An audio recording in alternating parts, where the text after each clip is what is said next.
प्यारे साथियों, उम्मीद करते हैं कि आप सभी लोग बहुत ही अच्छे होंगे और आप सभी की तैयारी जो है बहुत ही अच्छे तरीके से चल रही होगी। तो ये वीडियो आप सारे विद्यार्थियों के लिए बहुत ज़्यादा खास होने वाला है। आपको बता दें कि एग्ज़ाम के बहुत ही कम समय बच गए हैं और ऐसे में आपको ऐसे क्वेश्चन पे ध्यान देना है जो सबसे ज़्यादा इंपॉर्टेंट होने वाला है।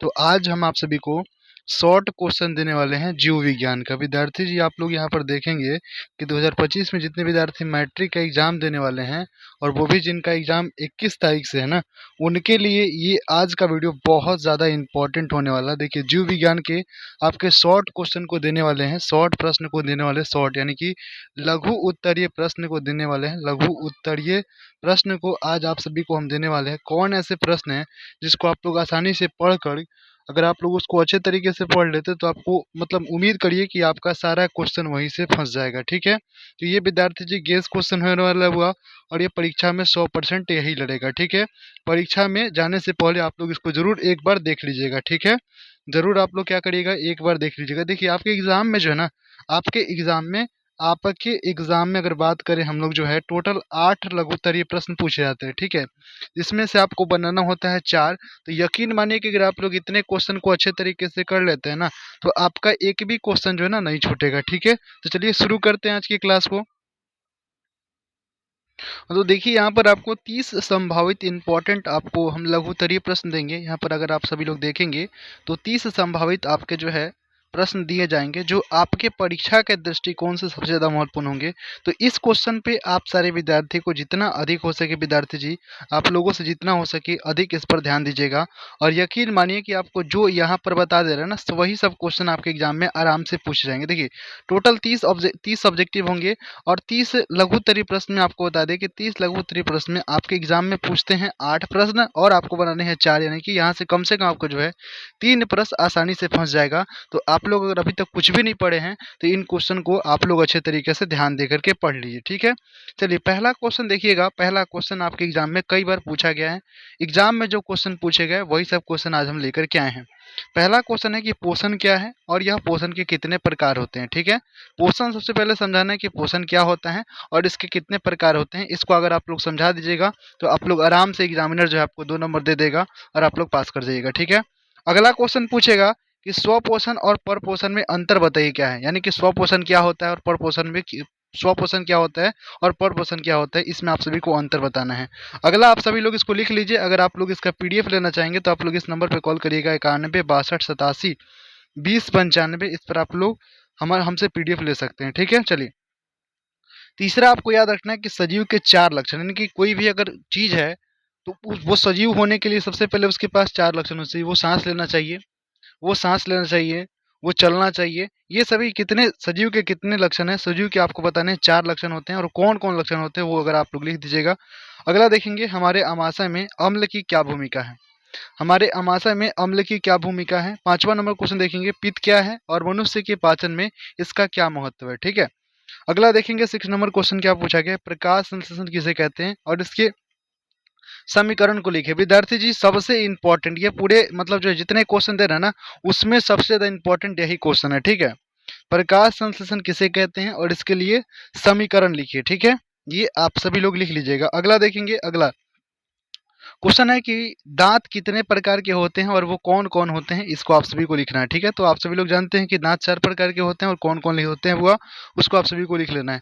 श्वसन किसे कहते हैं और ये मोस्ट इंपॉर्टेंट क्वेश्चन है। 9 नंबर क्वेश्चन को आप सभी लोग अच्छे तरीके से जाइएगा, ये 100% एग्जाम में आएगा। क्वेश्चन क्या है, क्वेश्चन है कि मछली, केंचुआ, मच्छर और मनुष्य के मुख्य श्वसन अंग के नाम बताइए। ठीक है, श्वसन अंग के नाम बताइए। ठीक है, तो कहाँ से मनुष्य और मछली, केंचुआ जो होता है वो कहाँ से सांस लेता है, ये आपको बतानी है। ठीक है, आगे बढ़ जाते हैं। अगला क्वेश्चन देखिएगा। अगला यहाँ पूछा गया कि रक्त को जमाने में प्लेटलेट्स की क्या भूमिका होती है। रक्त अगर जम रहा है तो उसमें प्लेटलेट्स की क्या भूमिका है, इसको लिखना है।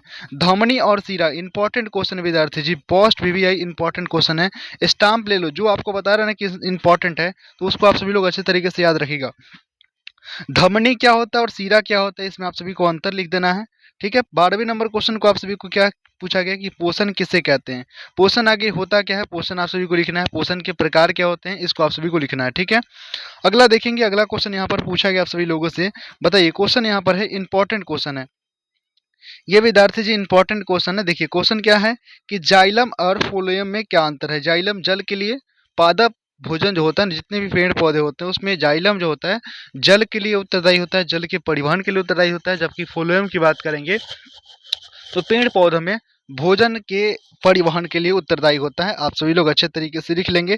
अगला देखेंगे, अगला यहाँ पर ऑक्सी हेमोग्लोबिन, ऑक्सी हेमोग्लोबिन यानी कि ऑक्सीजन के अंदर, ठीक है, वो हीमोग्लोबिन के अंदर जब ऑक्सीजन आता है ना तो उसे हम लोग कहते हैं ऑक्सी होमोग्लोबिन। तो इसको भी आप सभी लोग अच्छे तरीके से याद कर लीजिएगा। अगला देखेंगे, अगला यहाँ पर पूछा गया कि पादप में भोजन का स्थानांतरण कैसे होता है, यानी कि जितने पेड़ पौधे होते हैं उसमें भोजन का स्थानांतरण कैसे होता है। अगला देखेंगे, यहाँ पर 17 नंबर पर क्या पूछा जा रहा है आप सभी लोगों से कि बताइए मल त्याग किसे कहते हैं, यानी कि जितने भी वेस्टेड पदार्थ होते हैं जो आप लोग खाना खाते हैं, खाना खाने के बाद जो बाथरूम होता है वो उसे हम लोग किस तरीके से त्याग करते हैं, इसको आप सभी को लिखना है। आप लोग के पास जो भी नोट्स हो उसी से पढ़िएगा। अगर आप सभी के पास नोट्स नहीं होगा तो आप लोग कमेंट बॉक्स में कमेंट करिएगा कि सर जी इसका नोट्स हमें प्रोवाइड करा दीजिए, आपको हम कमेंट बॉक्स के अंदर जो है प्रोवाइड करा देंगे। अगला देखेंगे पौधों में उत्सर्जन कैसे होता है। जितने भी पेड़ पौधे जो होते हैं वो अपना उत्सर्जन कैसे करते हैं हुआ।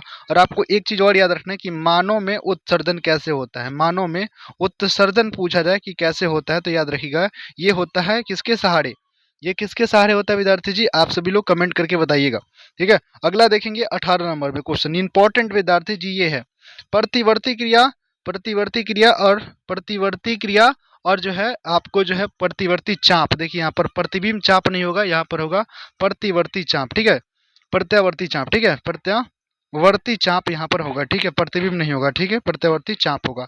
इस दोनों में अंतर करना है, ठीक है, इस दोनों में अंतर लिखना है, प्रतिवर्ती क्रिया किसे कहते हैं और प्रतिवर्ती चाप किसे कहते हैं, ठीक है। आगे बढ़ जाते हैं, अगला क्वेश्चन देखिएगा। क्वेश्चन है कि पादप में हार्मोन क्या है हुआ। पादप हार्मोन क्या है, पादप में दो हार्मोन के नाम लिखे, यानी कि पादप हार्मोन किसे कहते हैं और पादप के दो हार्मोन के नाम लिख लें, ठीक है।